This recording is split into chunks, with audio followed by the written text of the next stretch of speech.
Well, hello there, Sunday morning scholars. How in the world are you? This is Pastor Walter. You know what just happened to me? I've been blessed of the Lord to be in your very presence. And I am so glad, I am so thankful that we get to share the Word of God together.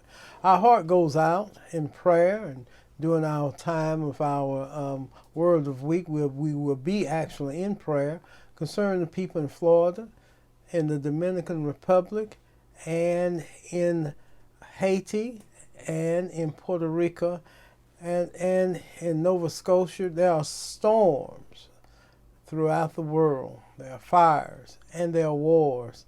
There's opportunity for prayer on all these fronts. So pray with us with that, and tune in on the Word for the Week, and just check it out. Pastor Walter Cross channel, and we'll pray about all these issues. But let's think about those as we get ready to go into our Sunday school lesson. Today's Sunday school lesson finds us in the book of Exodus, and Exodus means going out, and that is the narrative of the children of God as they were delivered, key word, from Egypt, which is synonymous with sin, a land of sin where they were sorely oppressed. And we go to chapter 2, and we see a very interesting scene, very interesting narrative.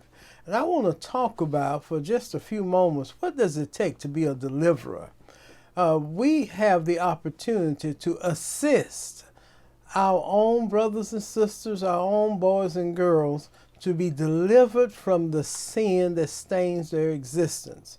Now, here are some steps how we can be used of the Lord to assist others in their own personal deliverance from their personal Egypt. First of all, we see a baby that's named Moses. That's probably not his Hebrew name. That was the name that the deliverer of him called him when she first saw him, which is out of the water. There was evil in the land. It was difficult for young Hebrew babies to grow and to be men because the people around them who were in power feared that the nation that they were controlling would rise up against them and defeat them. They were a hardened nation. The women bore children rapidly and often. Now, this mother saw her little baby boy, and she became his deliverer. After a certain time, when he got too big to be concealed in the house any longer, or in the tent or the dwelling where they were, she was given wisdom from God, and she fashioned a wicker basket. She lined it with waterproof material. She made it comfortable, and she put her little baby in there. And with a tear in her eye and a broken heart, she set him downstream. Now, she was full of God's wisdom. It wasn't sent him downstream for the alligators to eat him, not for the birds to open the basket and pick him to death, not for a snake to crawl in and fill his veins with venomous poison. She was aware of the fact that the daughter of Pharaoh, the regional leader of Egypt at that time, had a schedule where she would come and refresh herself in the river, on the shore.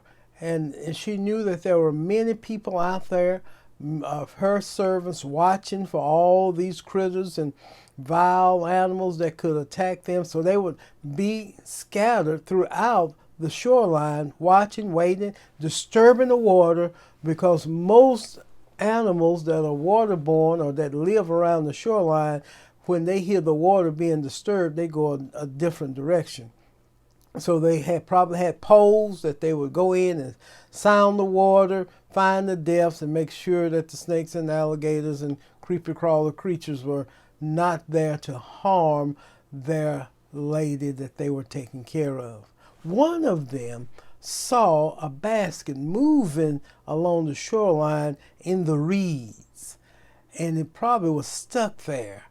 And brought that little basket to her mistress and said, "What is this?" And she opened it and said, "It's a baby. It's a Hebrew baby. And it's crying." She was moved with compassion. Why was the baby crying? The baby was away from his mother. The baby knew that that basket wasn't the place where he used to be.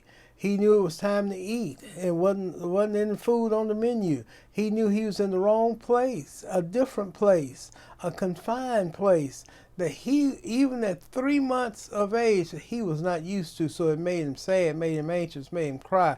It happens to us today when we're in a foreign place at a difficult time, when we're hungry or hangry. It make you want to cry, won't it? So Moses was named that when she pulled him out of the water. And as God had it planned, a benevolent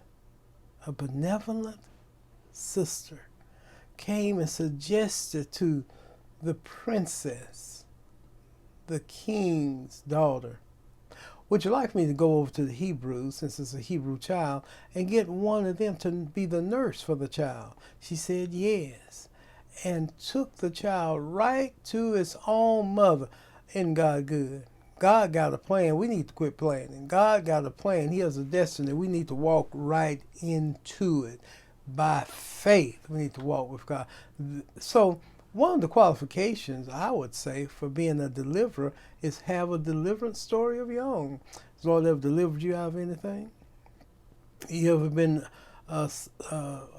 far from the shore, sinking in the world of sin, and He stepped in right on time and delivered you, established your going, put you on the rock, scooped you out of the murkiness, because it's kind of murky close to shore, and secured you in a dry, warm, natural place.